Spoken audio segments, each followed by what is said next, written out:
Ang samahan ng magkakaibigan na itinuturing ng pamilya ay isa sa pinakamagandang uri ng relasyon. Ito yung tinatawag nating chosen family.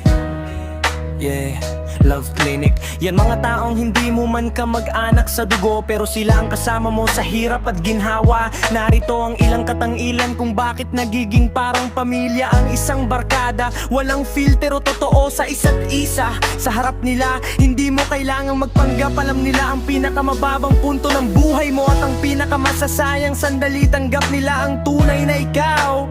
Yeah, yang ang Love Clinic, kasama ng mga kakulangan mo.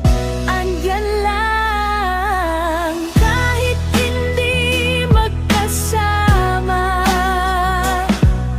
hindi man kayo dausap araw-araw.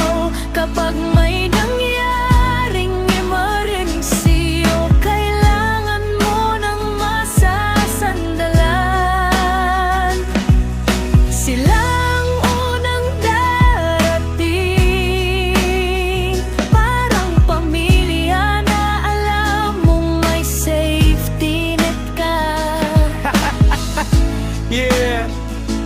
yan ang Love Clinic. Brutal honesty, Pagpapakatotoo.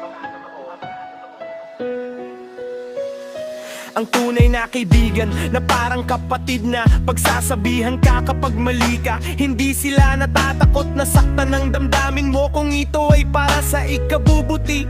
Yeah, parang isang kuya, ate o magulang, dahil sa dami ng pinagdaanan. Mula sa mga inside jokes, mga galaan, hanggang sa mga iyakan, nabuo ang isang bonding ng Love Clinic na mahirap nang mabuwag. Ang mga magulang nyo ay magkakakilala na rin at itinuturing na rin kayong anak sa kani-kanilang bahay.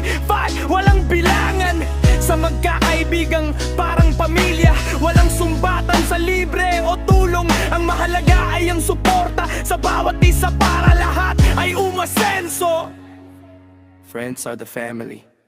Mahalaga na alagaan ang ganitong uri ng samahan dahil hindi lahat ay nakakahanap ng mga kaibigang ituturing kang pamilya.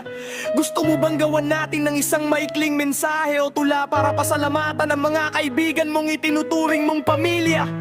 Salamat sa inyo, Love Clinic, nang bigay ng kaligayahan. Yeah.